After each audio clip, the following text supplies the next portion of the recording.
Colossenses capítulo 2, versículo 14, uma passagem bíblica de muita repercussão, onde diz que Ele cancelou o escrito de dívida que era contra nós e que constava de ordenanças, o qual nos era prejudicial.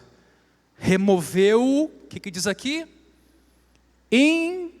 Inteiramente, encravando-o na cruz. Ah, pastor, mas eu estuprei, eu matei, eu roubei, eu pratiquei incesto. Pastor, eu fiz horrores.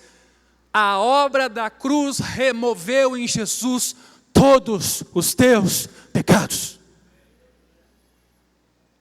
Inteiramente.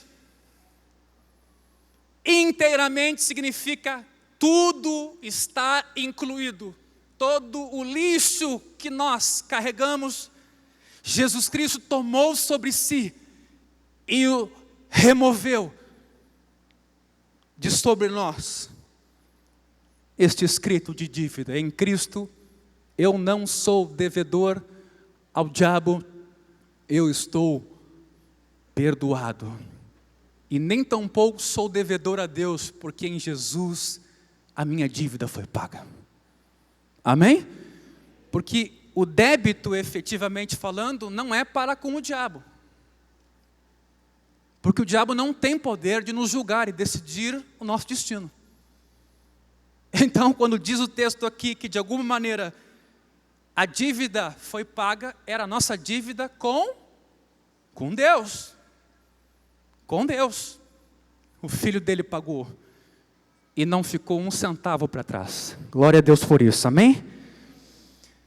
Por isso, neste capítulo 51, Davi, consciente de quem é este Deus, faz esse pedido. E no versículo 2, ele chega a dizer: lava-me completamente da minha iniquidade. Uma expressão utilizada como referência a inclusive o teu exterior. Ele estava envergonhado e precisava inclusive que diante das pessoas sua situação fosse resolvida, porque o pecado dele, que era encoberto, todos ficaram sabendo, inclusive nós, muitos anos depois. Virou notícia. E de alguma maneira ele está pedindo: Senhor, me dá um recomeço de vida, mesmo que todos tenham ficado sabendo disso, me lava, Senhor. Expressão usada em relação às vestimentas da época, que eram purificadas com hisopo,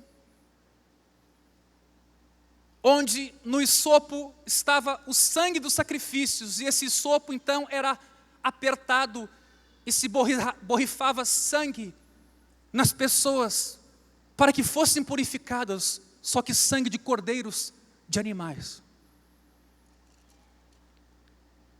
Claro que Davi, quando está falando sobre isso, está tendo em mente os rituais e sacrifícios do Antigo Testamento. Esse era o seu contexto. E então ele associa a sua realidade aos sacrifícios necessários para ser perdoado. Versículo 3, ele diz: eu conheço as minhas transgressões, o meu pecado está sempre diante de mim. Alguma coisa foi importante para Davi nessa história. Ele passou a se conhecer mais. Se você olha o versículo 5, ele tanto se conheceu mais que ele conclui que o que ele praticou é resultado do que ele tem dentro do seu coração, dentro de si. Não foi culpa de Batseba. Ele reconhece que nasceu na iniquidade e em pecado lhe concebeu sua mãe. Já houve aqui quem dissesse que a mãe de Davi era uma prostituta. Não é esse o sentido do texto especificamente falando, mas muito mais o sentido de que o pecado vem sendo passado de homem para homem, mulher para mulher, de geração para as próximas gerações. Isso está em nós. Davi se conheceu mais com essa história. Ah, pastor, então quer dizer que para mim me conhecer mais eu tenho que fazer o que Davi fez? Não. Por isso que a Bíblia diz: quem pensa que está em pé, veja que não caia. Mas parece que Davi não ouviu isso, ele se ensoberbeceu, estava numa fase em que levantava o censo de Israel, estava ensoberbecido com o seu poder, com o seu reino, e passou a confiar em si próprio, saiu da presença de Deus, se perdeu, esfriou, de alguma forma dormiu no ponto. Mas agora não, agora ele conhece o seu pecado, está ali Batseba. E Batseba vai engravidar. E dela vai nascer um filho. O seu pecado está diante dele. A sua realidade está ali. Lhe moendo, lhe afligindo, lhe machucando. Mas o versículo 4, ele é muito elucidativo quando diz: eu pequei contra ti. Contra ti somente. Queridos, isso não quer dizer que ele não praticou o homicídio e o adultério. Ou seja, que ele não praticou o mal contra o próximo, mas efetivamente o mal que nós praticamos contra o próximo é primeiro um mal que nós já praticamos contra o nosso Deus. E a gente nunca pode esquecer isto, de que as relações que nós temos no plano horizontal, na sociedade, elas são o resultado de uma relação que se rompeu no plano vertical. Efetivamente, nós estamos pecando contra o Criador que nos fez a sua imagem e semelhança e estamos desferindo golpes ou até, quem sabe, matando aquele que é a imagem e semelhança de Deus. Foi o que Deus disse para Caim: ninguém vai te matar porque tu é a minha imagem e semelhança, tu vai ser preservado. Quem levantar a sua mão contra o outro ser humano que é a imagem e semelhança de Deus, o sangue desta pessoa vai ser cobrado do que praticou o mal. Então, Davi não está desprezando o adultério e nem tampouco o assassinato, mas ele sabe contra quem efetivamente ele está transgredindo. Quando José estava na casa de Potifar e a mulher de Potifar tentou seduzi-lo, ele disse: bom, estou na casa do meu Senhor, tenho liberdade, mas jamais faria eu tamanho mal contra o meu Senhor, jamais cometeria eu pecado contra o Senhor. Lá, com toda a situação débil e até primitiva naquele período do Egito, José tinha consciência de que Deus estava ali no Egito,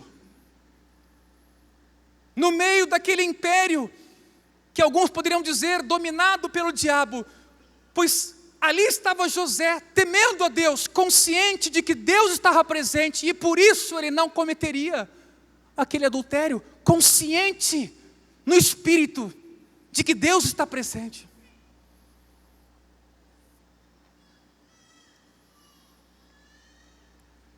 Davi traiu a Deus. Davi falhou na sua parte da aliança. E ele chega a complementar que fez o que era mal perante os olhos do Senhor, de maneira que agora Deus seria justo no seu julgar. Vocês lembram de uma expressão semelhante a essa no Novo Testamento? Lembram lá do ladrão na cruz, que se arrependeu? Nós merecemos, mas esse aí não, esse aí é justo. Esse aí é justo. Interessante que a mesma história se reproduz no Novo Testamento, para a gente também chegar à conclusão de que Deus é justo, Deus é puro no seu julgar. Deus não julga segundo a aparência, mas pela reta justiça, algo que nós seres humanos, pelo pecado, nós não conhecemos. O que é reta justiça? O que é ver além das aparências? O que é olhar para a intenção do coração? É assim que Deus se relaciona conosco, não pela aparência. Deus vai mais fundo, Deus sonda, Deus examina razões, motivos, Deus prescruta. Ele vai profundo, Ele quer saber por quê e por quê. Ou seja, Davi não está contendendo com Deus, Davi está quebrantado na presença de Deus. E aqui a gente vê nitidamente a mudança de um homem que até então tentava encobrir o seu pecado, para agora perguntar: como podia eu agir assim diante de meu Senhor? Como pude eu fazer tudo isso diante de um Deus que tudo vê e que tudo sabe? Quando ele entra no versículo 5 para reconhecer esse pecado que está dentro de si próprio, ele nos lembra Isaías. Isaías no capítulo 6, versículo 5 diz que era um homem de lábios impuros. E quando ele faz essa avaliação de si próprio, do seu pecado, porque ele está ali diante de Deus, ele imediatamente também diz: e habito no meio de um povo que também é pecador. Mas primeiro ele tem consciência do seu pecado. Eu quero com isso apenas mostrar para vocês que falar em pecado hoje não é coisa ruim ou coisa fora de moda. Em alguns lugares talvez as coisas são mais soft, no sentido de vamos falar das coisas boas. Eu quero dizer assim para vocês que essa história aqui terminou bem. Ela terminou uma boa história, mas para terminar uma boa história nós temos que ter consciência de que alguém tornou a nossa história uma boa história por meio do sangue de Jesus.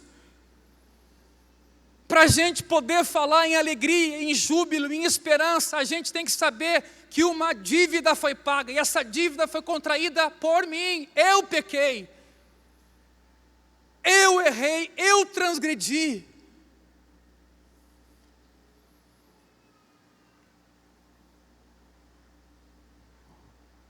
Nos versículos 1 a 3, olhe quantas vezes Davi fala meu, minha, meus. No versículo 1 ele fala